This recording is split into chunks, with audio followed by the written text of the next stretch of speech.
Team news nation. इन तस्वीरों को देखकर आपको ऐसा लग रहा होगा कि जबरदस्त बारिश के बाद इन तमाम इलाकों में बाढ़ या भूस्खलन की बात सामने आ रही है, लेकिन ये सिर्फ एक देखा जाए तो 48 घंटे से ज्यादा इन इलाकों में बारिश नहीं हुई है। लेकिन वहां पर क्या स्थिति है ये आप देख सकते हैं। सहारनपुर में तो ऐसा लग रहा है जैसे कि आप डूब ही जाएंगे पानी में, और उत्तरकाशी और उत्तराखंड की जो तमाम स्थिति है वो बहुत ही ज्यादा भयावह बनती दिखाई दे रही है। चंदन घोष जी, डिजास्टर मैनेजमेंट से एक्सपर्ट, हमारे साथ इस वक्त मौजूद है स्टूडियो में, और साथ साथ मुंबई से 2 संवाददाता और दिल्ली से मधुरेंद्र हमारे जुड़ रहे हैं। यमुनानगर जहां पर स्थिति बहुत भयानक है, पुनीत हमारे संवाददाता जुड़ रहे हैं, और मुंबई से पंकज और स्वाति हमारे 2 संवाददाता जुड़ रहे हैं। इन तमाम लोगों से हम बातचीत करेंगे, आपको मौजूदा वस्तु स्थिति बताएंगे। लेकिन सबसे पहले चंदन जी, आपसे जानना चाहेंगे, जो कुछ हमने उत्तराखंड में देखा, जो हम सहारनपुर में देख रहे हैं, ये नॉर्मल नहीं है, सामान्य नहीं है। इतनी जल्दी इस तरीके का डिजास्टर देखने को मिले, इसे आप क्या कहेंगे?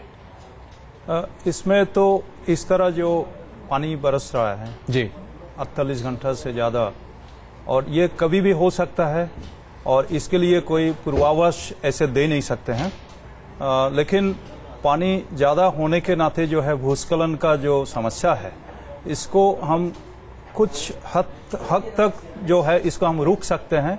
लेकिन अपने जो इसमें जो उत्तराखंड में जो पहाड़ी एरिया है जी, इसमें जो रास्ता बनाया जाता है, आप देखिएगा भूस्खलन वही जगह होता है जहाँ पे रास्ता बनाया गया है। लेकिन कुछ जगह ऐसे आपको दिखने लगेंगे कि नहीं, रास्ता बनाने की बात छोड़ दीजिए, हम उस तस्वीर की बात करते हैं जिससे आज आपने भी देखा होगा, पूरी की पूरी एक इमारत बह गई।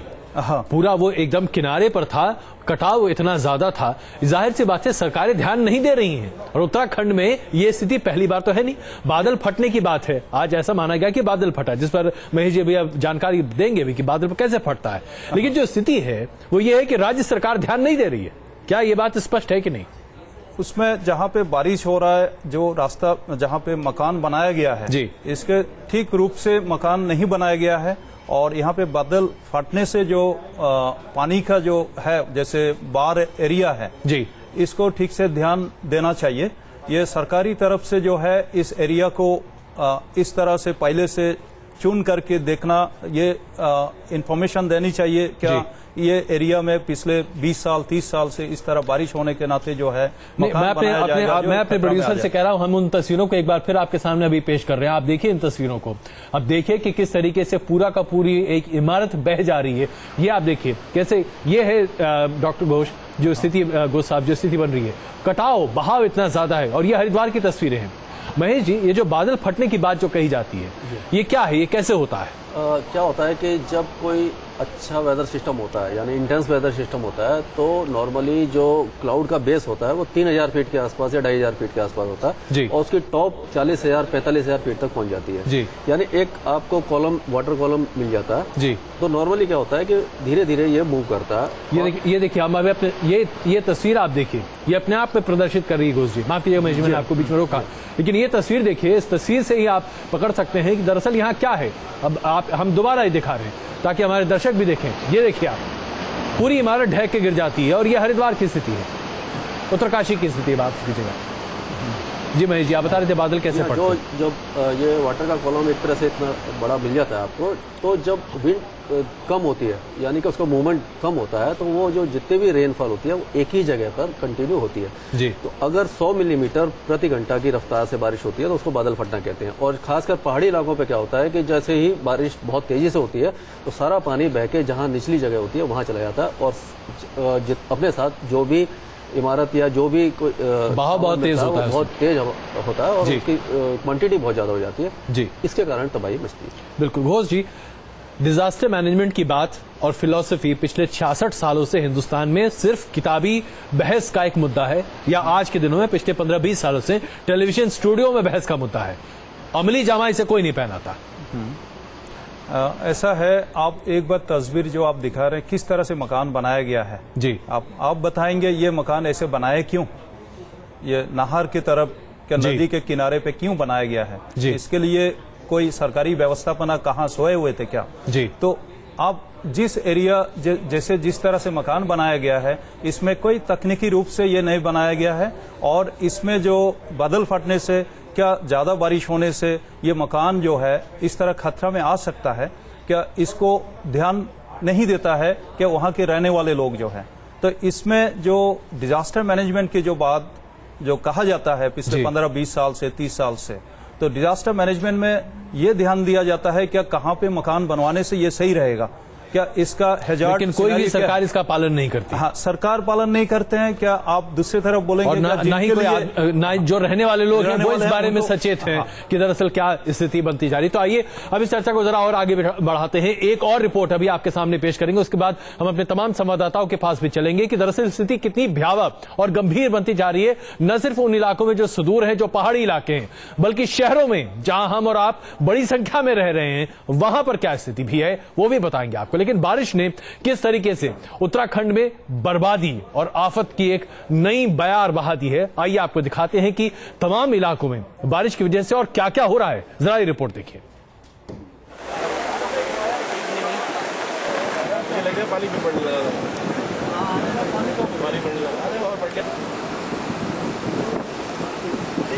और अभी ये एक तस्वीर अभी हमारे पास आई है जो अभी आपको हम दिखा रहे हैं। ये एक रेस्क्यू ऑपरेशन की तस्वीर है जो अभी हम आपके सामने पेश कर रहे हैं।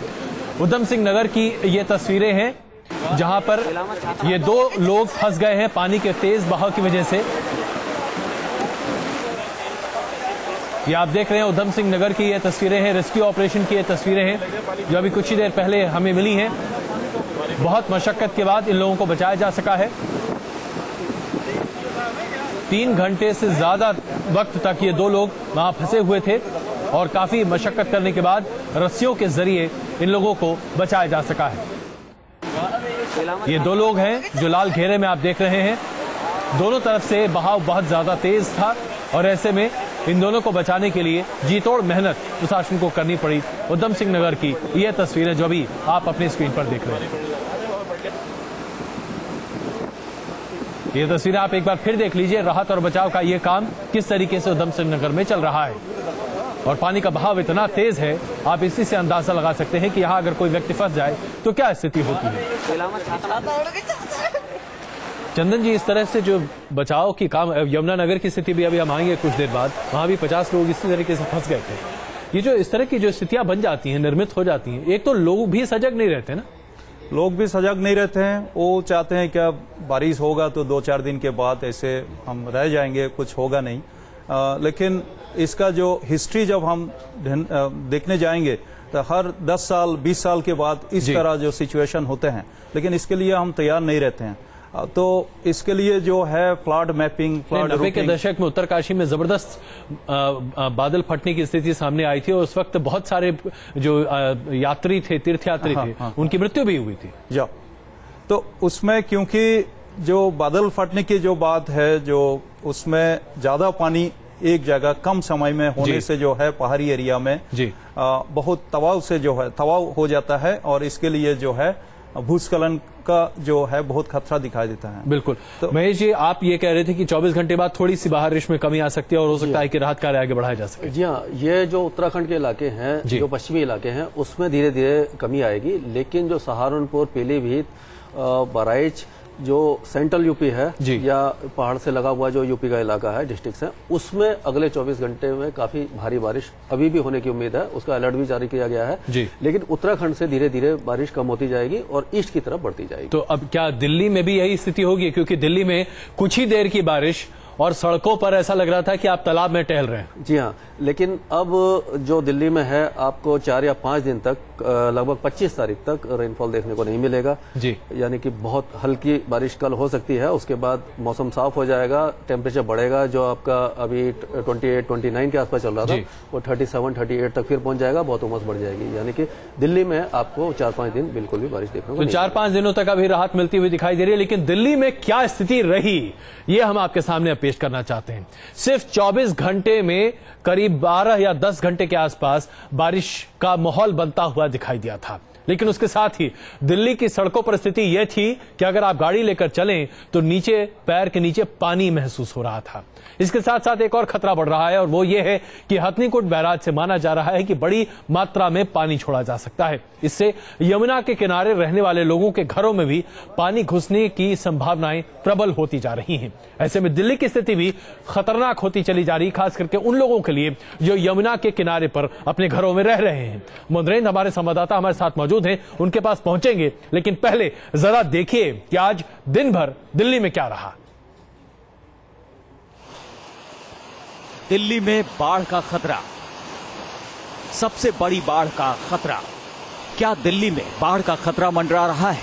क्या दिल्ली में अब तक की सबसे बड़ी बाढ़ आने वाली है? जी हां, राजधानी दिल्ली और इसके आसपास के इलाकों में अब तक की सबसे बड़ी बाढ़ का खतरा पैदा हो गया है। और हम ये यूं ही नहीं कह रहे। दरअसल हरियाणा में हथनीकुंड बैराज से सोमवार सुबह इतना पानी छोड़ा गया है जितना पिछले 100 साल के दौरान कभी नहीं छोड़ा गया। खबरों की माने तो बुधवार रात से दिल्ली में बाढ़ का गंभीर संकट शुरू हो सकता है और दिल्ली में आने वाली बाढ़ इस बार सभी रिकॉर्ड तोड़ने वाली है। यमुना में कल से ही पानी बढ़ रहा है और आज सुबह 11 बजे 2,16,243 क्यूसेक पानी यमुना हथनीकुंड बैराज को उठाया हुआ है, जो कि नीचे यमुना में जा रहा है। Because we were not able to move. राजधानी दिल्ली और एनसीआर में बाढ़ का खतरा मंडराने के बीच प्रशासन ने इसके बचाव के लिए जरूरी कदम उठाने शुरू कर दिए हैं। ज्यादा बारिश होगी तो बाढ़ आएंगे, तो उसको कोई रोक नहीं सकेगा। और हमको अगर पूर्व अनुमान हम कर सकें, हमारा मौसम विभाग बेहतर हो, किस इलाके में कितना पानी आएगा, उसके हिसाब से हम लोगों को कम से कम चेतावनी दे सकते हैं। केंद्रीय जल आयोग की माने तो सोमवार सुबह 6 बजे हथनीकुंड बैराज से करीब 8,60,000 क्यूसेक पानी छोड़ा गया। इससे पहले सबसे अधिक पानी सितंबर 2010 में कॉमनवेल्थ गेम से पहले 7,44,000 क्यूसेक छोड़ा गया था, जिससे यमुना नदी का जलस्तर 22 सितंबर को खतरे के निशान 204.83 मीटर से आगे निकलकर 207.11 मीटर पर पहुंच गया था। यमुना का ये जलस्तर पिछले 100 साल में सबसे अधिक था। इस बार ये रिकॉर्ड फिर टूट सकता है और दिल्ली और नोएडा के कई इलाके बाढ़ के पानी में डूब सकते हैं। केंद्रीय जल आयोग की माने तो हिमाचल प्रदेश और उत्तराखंड में लगातार भारी बारिश के चलते रविवार को भी हथनीकुंड बैराज से करीब 5,34,000 क्यूसेक पानी छोड़ा गया था। इस पानी के छोड़े जाने से मंगलवार से ही यमुना में बाढ़ का खतरा पैदा हो सकता है, लेकिन बुधवार की रात मामला सबसे ज्यादा गंभीर होने की आशंका है। इतना पानी छोड़े जाने के चलते राजधानी में यमुना का जलस्तर 208 मीटर तक पहुंच सकता है, जो राजधानी में इस नदी के इतिहास में पानी का सबसे ऊंचा लेवल होगा। वहीं बाढ़ से बचाव के लिए दिल्ली सरकार ने भी तैयारी शुरू कर दी है। दिल्ली सरकार ने सभी मंत्रियों की अध्यक्षता में सेक्टर समितियों का गठन कर दिया है। सिंचाई और बाढ़ नियंत्रण विभाग के मुताबिक यमुना की तलहटी में बसी झुग्गियों और उनमें रहने वाले किसानों को वहां से बाहर निकलने की चेतावनी जारी कर दी गई है। जिन इलाकों में बाढ़ का खतरा अधिक हो सकता है, वहां नाव, गोताखोर और मिट्टी भरी बोरियों को पहुंचाने की कवायद भी शुरू हो गई है। यही नहीं, विभाग ने बाढ़ से बचाव के लिए सेना की सेवाएं लेने की भी तैयारी शुरू कर दी है। हथनीकुंड बैराज से रिकॉर्ड स्तर पर छोड़ा गया पानी अब दिल्ली में पहुंचना शुरू हो चुका है और सूखी यमुना उफान मार रही है। लो लाइन एरिया को खाली करने के ऑर्डर दे दिए गए हैं, लेकिन जिस तरह से अप्रत्याशित रूप से यमुना का जलस्तर बढ़ता जा रहा है, उससे प्रशासन के भी हाथ पांव फूलते जा रहे हैं। वीडियो जर्नलिस्ट अनिल शर्मा के साथ मधुरेंद्र कुमार, न्यूज नेशन, दिल्ली। तो दिल्ली उसके आसपास के इलाके में महज 24 घंटे की बारिश ने यमुना को उफान पर लाने पर मजबूर कर दिया। अब आप इसी से अंदाजा लगाइए कि क्या स्थिति बनती हुई जा रही है। एम दुराई स्वामी जी इस वक्त हमारे साथ हमारे स्टूडियो में जुड़ रहे हैं, उनसे भी बातचीत करेंगे। साथ साथ हमारे 3 संवाददाता इस वक्त हमारे साथ जुड़ रहे हैं। हमारे साथ पंकज मुंबई से जुड़ रहे हैं, मधुरेंद्र दिल्ली में हमारे साथ हैं और पुनीत यमुनानगर में हैं, जहां ताजा अपडेट क्या है वो सब बताएंगे। मधुरेंद्र, सबसे पहले हम आपसे ये जानना चाहेंगे, जिस तरीके से हथनी बैराज से बड़ी संख्या में पानी छोड़ने की बात कही जा रही है, यमुना का जलस्तर बढ़ रहा है, एमसीडी की तैयारियां क्या हैं? क्या वाकई में हर बार की तरह कुछ यहां काम होता दिखाई देगा या ये सिर्फ औपचारिकता मात्र होगी? लोगों के घरों में पानी घुसेगा और हो सकता है कि यमुना के किनारे किसी घर के भसकने के या गिरने की तस्वीरें भी हम देखें।